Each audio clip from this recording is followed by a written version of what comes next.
She's done things that were dumb, like using those jar tongs upside down, or we've seen her picking apricots from a tree when nothing's ripe except the one that's in her hand and it's also upside down, so she clearly is staging picking fruit. I mean, that's just like dumb.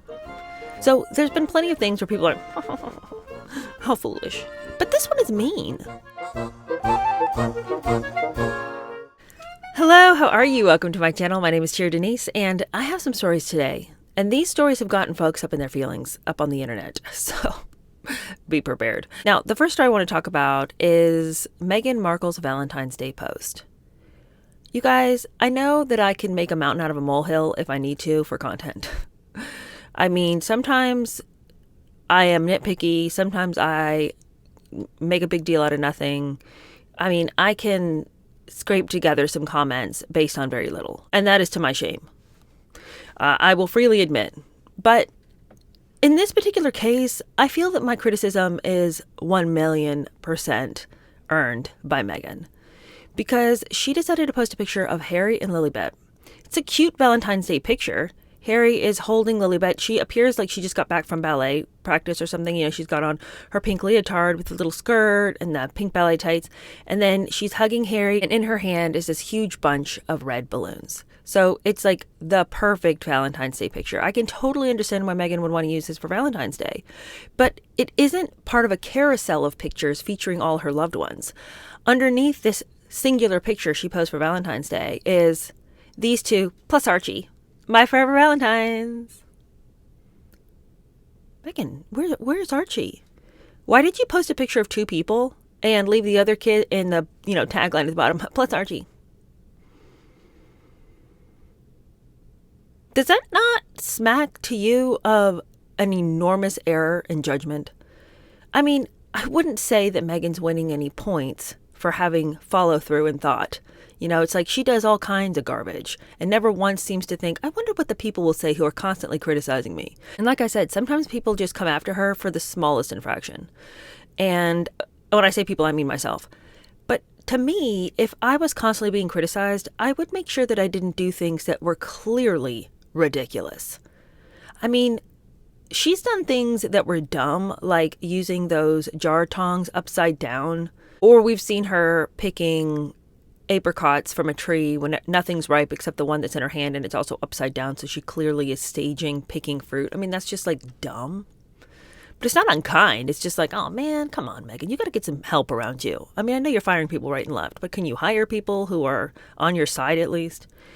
Anyway, there's been plenty of things she's done. Remember when she first announced that she was going to start her Instagram again, and you could see in the sand that she'd made this video multiple times, because you could see her writing the date. It had been kind of washed out by the water, but you could still see that she'd done this video multiple times, and it wasn't even a complicated video that should have taken any more than one take. So there's been plenty of things where people are how foolish. But this one is mean. This one feels mean. And I went back through her Instagram, through all the pictures since the beginning of having posted pictures of her kids. And I counted all the times we've seen Lilibet and all the times we've seen Archie. And Archie comes in at 10 times we've seen him. And Lilibet is featured 16 times. But of those pictures that have been featured of Lilibet, there were 3 separate posts on her birthday, and Archie got none. She had posted pictures of herself holding the baby and a picture of her also holding Lilibet when she's older. Then she posted again, this time 2 pictures featuring Harry holding the baby and another picture when Lilibet's older. And then there was the 3rd time that she posted about that birth and celebrating Lilibet's birthday in June. And that was the dancing video that we'll never forget that burned all of our eyes. I don't understand featuring one child so many times more than the other child. It just feels hurtful, and it feels like a really stupid thing to do. And, was it nitpicky of me to go back and count how many more times we've seen Lilibet? Probably, but I just wanted to see, is this just a super stupid one-off where, oh, dang, I meant to post a carousel of pictures featuring our other kids, and I botched this one up. I don't know. I do a lot of dumb things. From morning till night, I'm just tripping over my own feet. Like, seriously. But I don't think I would ever post a Valentine's Day message and not have one of my kids in it and just be like, plus so-and-so. I mean, this isn't like 1870. We have a couple more than just one picture of the family that we can use. This is the other thing I think, too. The picture of Harry and Lilibet holding those balloons looked to me as though they were probably taken on the same day that she was doing a bunch of marketing photography for her Valentine's Day spread of all of her As Ever products, because there's pictures of her holding that same bunch of balloons. So it makes sense that Harry and Lilibet were around. Clearly the pictures were taken on their property. And it was like, hey, let's grab a snapshot of Harry and Lilibet, you know?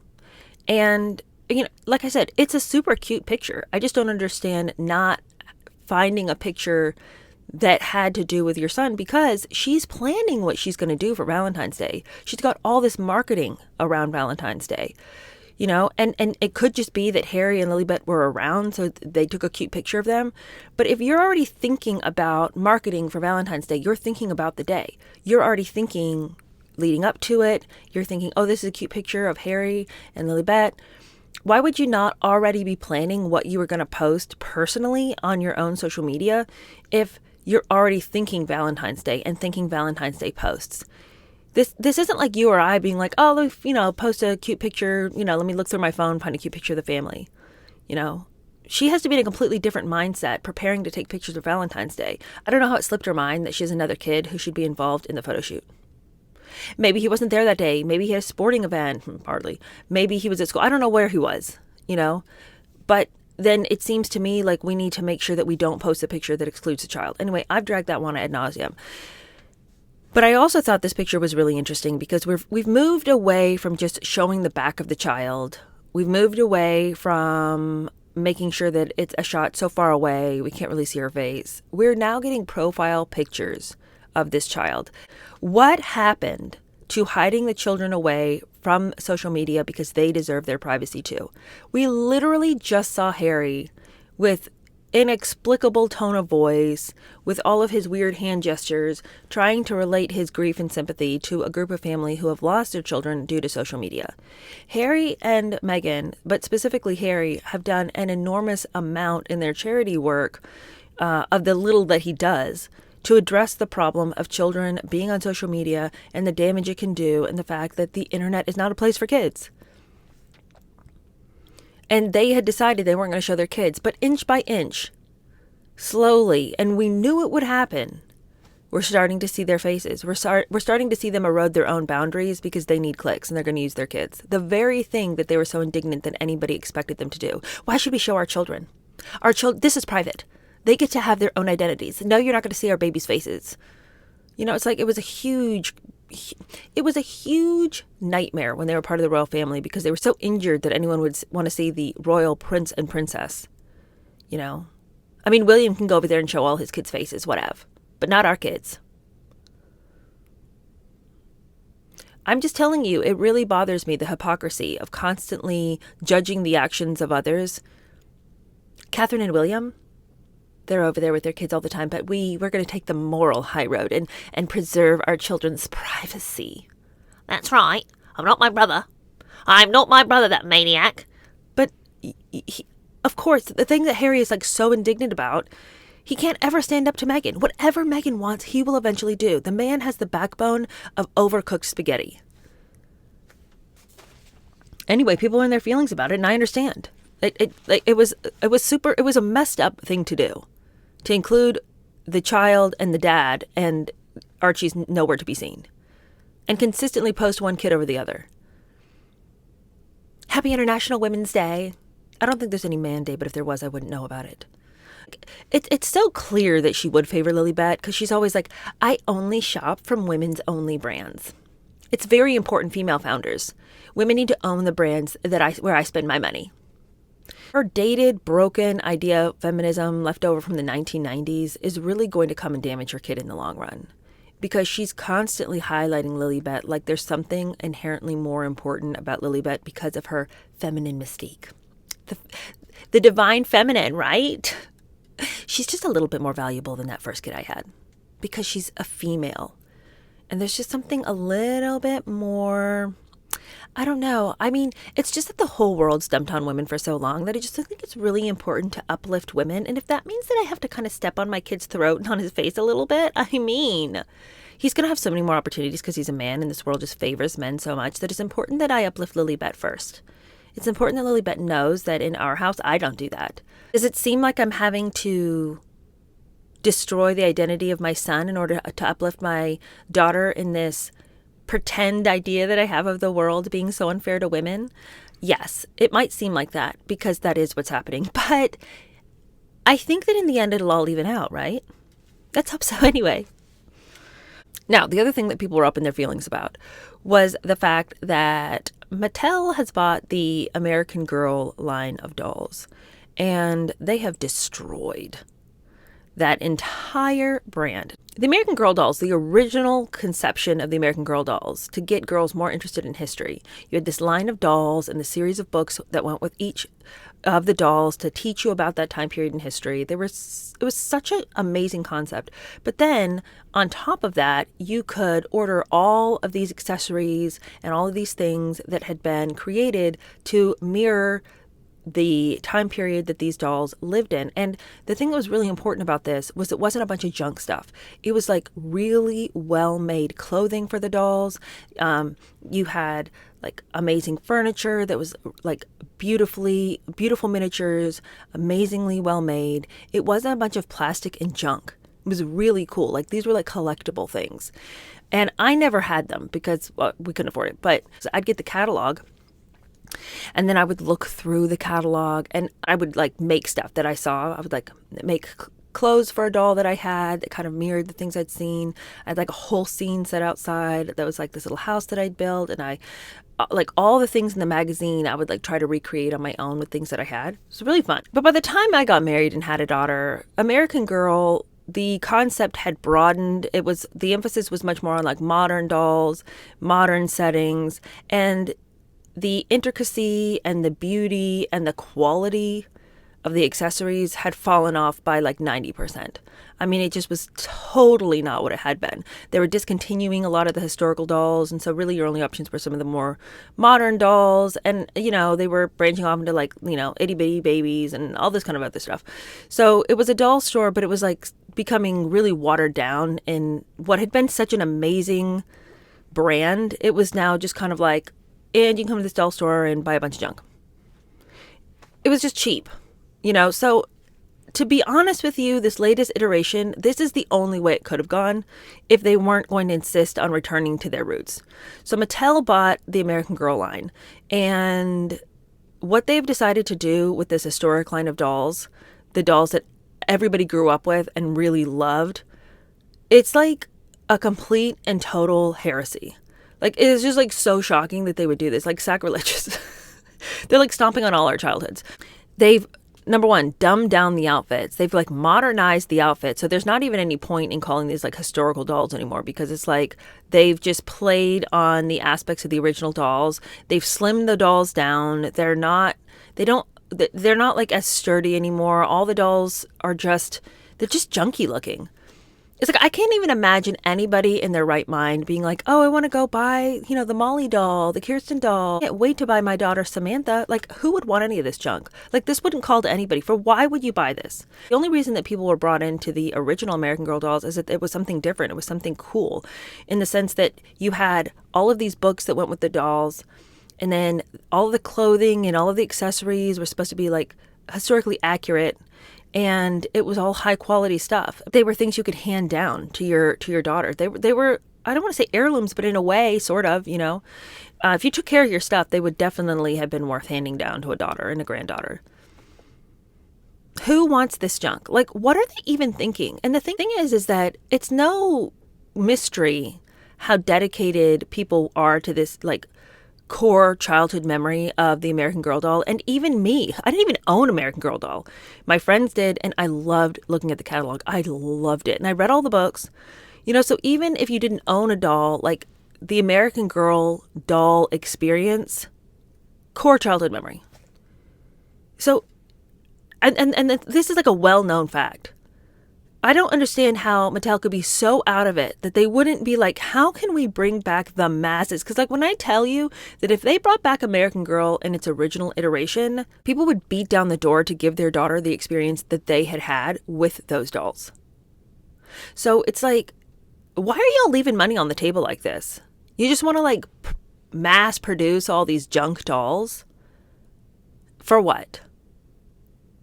Like, for what? Like, well, it's expensive to use real metal for the silverware. It's going to be a lot of money to make real wood beds. Okay, we'll charge what it costs because people will pay. Anyway, I mean, that one really bugged me. I'm just so tired of all the junk, the trinkets, and the plastic. And then y'all are still going to charge me what you used to charge me. Can we be done with the plastic junk? Is it too much to ask that we could use some real materials for once? Is it too much to ask that we don't just junk everything up, that we don't just ruin everything? Like, why is it so hard for companies to get the pulse of the people and give them what they want? Why is it so difficult? It's like, hello, just jump on the internet for 5 seconds. Do a little research on what the people are saying about these dolls and what these dolls meant to them when they were kids. You know, I mean, it is just a toy, so it's like, calm down, cheer. But it bothers me because this trajectory is so indicative, I feel like, of everything right now.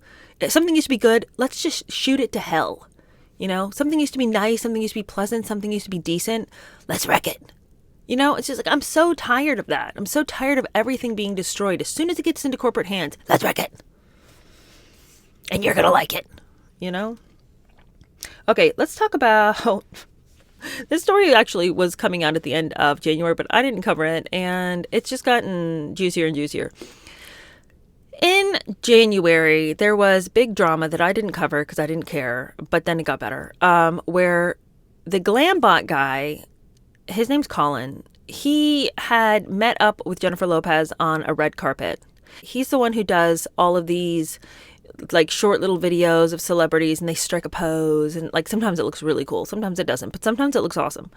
And so it's gotten kind of trendy. The GlamBot equipment, camera and everything was invented, I think, in 2016.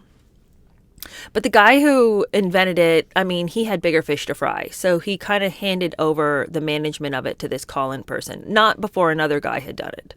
But anyway, Colin is the one using all of this equipment now. Anyway, celebrities don't always know what they're coming up to because they're sort of being hustled along the red carpet. Do this, talk to this person, talk to that person. And so sometimes by the time they get to Colin and his GlamBot, some celebrities know what they're walking into. Some of them don't. Some of them are super chatty. Some of them aren't. But he has gone out to say that he has never felt snubbed or slighted by any celebrity that he's ever worked with. But he said that after there was a great big uproar about the way that Jennifer Lopez interacted with him when she got to the GlamBot. And so the whole internet for a minute was all about, can you believe Jennifer is like the worst? She's so rude. I can't stand that girl. And the thing is, I mean, I saw the exchange and I was like, I mean, it just seemed like she was like ready to do business, take her picture and like move on. And so I just didn't think the story was that interesting. Because I mean, you can read into all kinds of stuff, but if you're not there, how do you really even know? You know, like, I don't know. Nobody seemed upset in the moment. Nobody seemed like they were giving the side eye to anyone like, can you believe this? You know, it wasn't anything like that. And so Colin came out afterwards to be like, look, there's a lot of people saying that she was being difficult. At the end of the red carpet, everyone was going in. She was like one of the last people to go in. So she was ready to do her business. I was ready to take her picture and like we did it and then we moved on. It wasn't big drama. I wasn't offended. Everything's fine.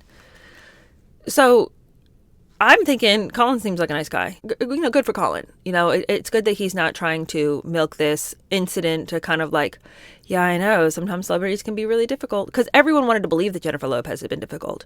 You know, so, but he was really fair and, you know, gave a great explanation for what had happened and was very generous to everyone he's worked with. Because I'm sure he has worked with some people who were dismissive, but he's choosing not to see it that way. And I liked it. I was like, good for Colin. But then it didn't get so good for Colin, because as it would turn out, Colin kind of mean. And perhaps Jennifer Lopez sensed another entitled nightmare and decided to put up a force field. Because things are coming out about the way Colin has conducted himself over the years when it comes to booking this GlamBot, and he is super rude and unprofessional. And I'm like shocked in a lot of ways that he can be this rude to people, but then seem so reasonable on video. I mean, initially I was like, this cannot be real. Because this person over here in 2026 is very reasonable, but this person over here in 2019, not a reasonable person. Now, granted, 2019 was a long time ago. I mean, that's 7 years ago. I hope I'm not the same person I was 7 years ago. I would hope that I've matured over time. So I think that we should put into perspective the fact that maturity over an almost 10-year period is a given. So maybe he was just an entitled jackass back in his day and he's seen the light. I don't know. I hope so. But this is a lot of jackassery to have to overcome in 7 years. So what came out was that he had been given possession of this GlamBot technology. And he'd been using it to book events like the Grammys, the Oscars, etc. You or I could book him if we wanted to. So this woman reaches out to him. She has a wedding. She wants him to do the GlamBot for her wedding, as a fun side feature. And so she asks, if she can book him, and he is just hemming and hawing and making such statements as pretty expensive. And she's like, yes, I know that it is. I understand what you do, so I expect it expensive. He's like, I do have the budget. I mean, I don't know how you can know that. I haven't told you what the budget is, says Colin. I mean, it could be anywhere between 10,000 and $1 million. How do you know? She's like, how do I book this? And then he goes on to tell her how many people he's got. I'm going to need 15 people. We got all the equipment. We got all the stuff. It's going to be a huge endeavor. And she's like, I mean, how much does it cost? Finally, he gets around to quoting her the amount that it's going to cost. And so she's like, thank you so much. And I'm going to follow up on Monday and we'll get that booked. And then he has the audacity to come in behind her and go, you could have just asked how much this was. You don't have to pretend like you're going to book later. Okay? Colin. She did ask like multiple times. You were the one dragging your feet on this and acting like you couldn't be bothered to try to make a little money. Like if somebody wants to book you, give them the price. Here's a wild idea. Why don't you just have an automatic response?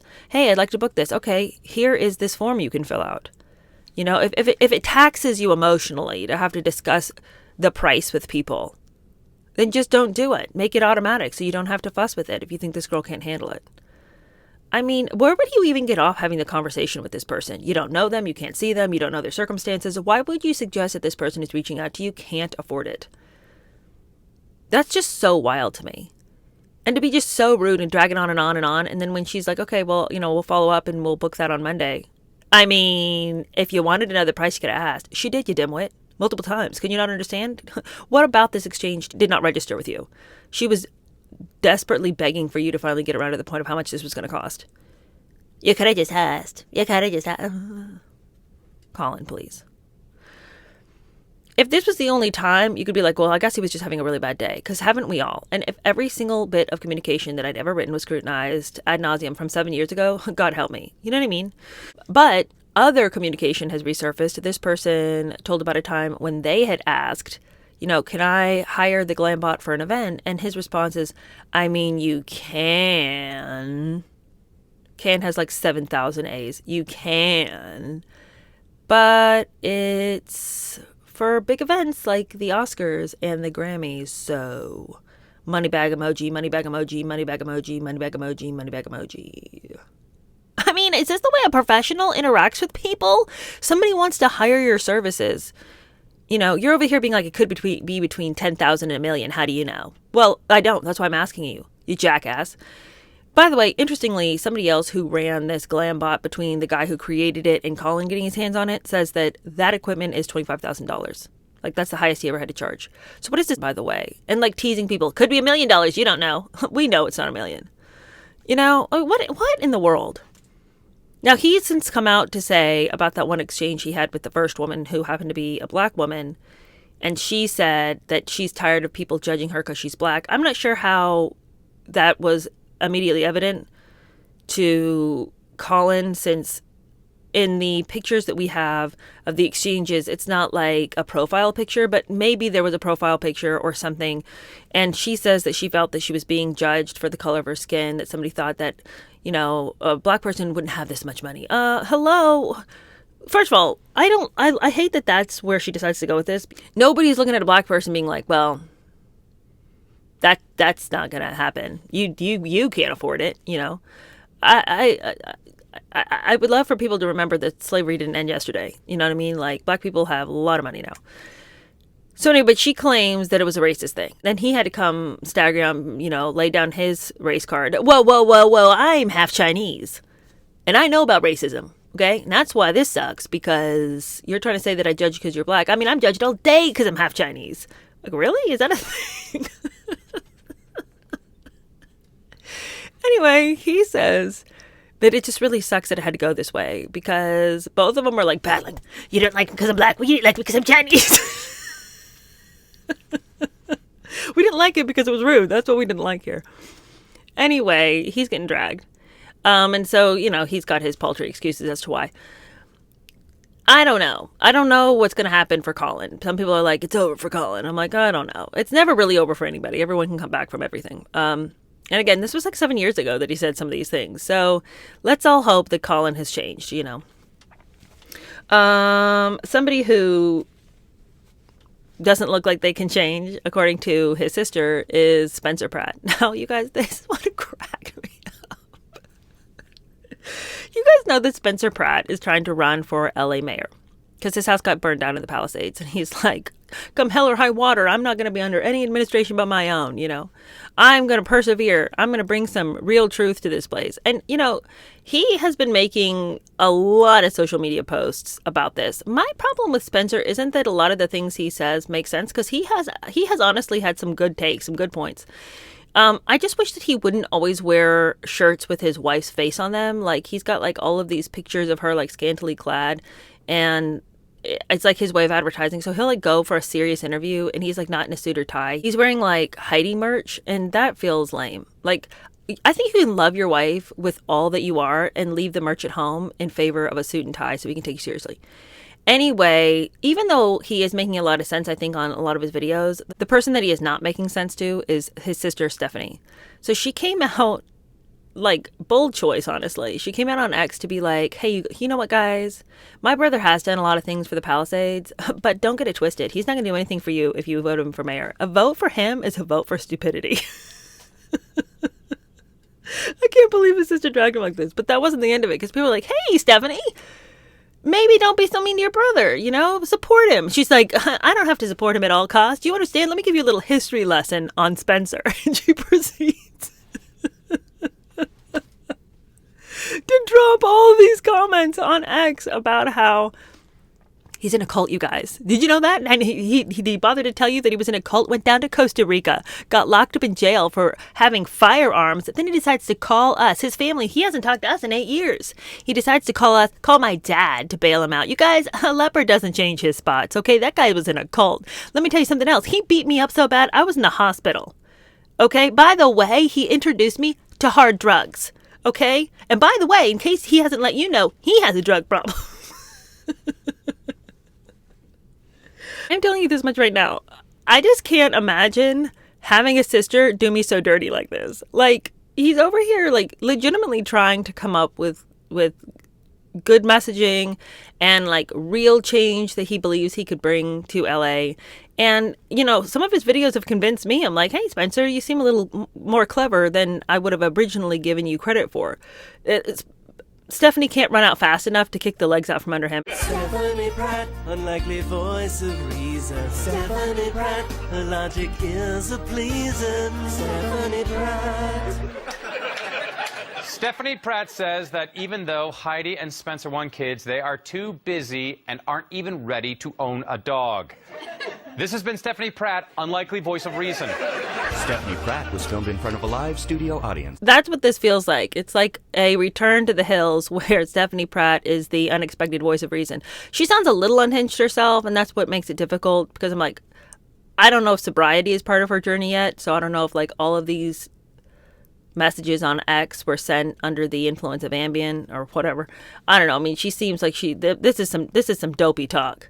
But she wants to let you know that Spencer got her hooked on drugs, beat her up, put her in the hospital, and then ran off to Costa Rica, where he got locked up in jail because of drugs and guns.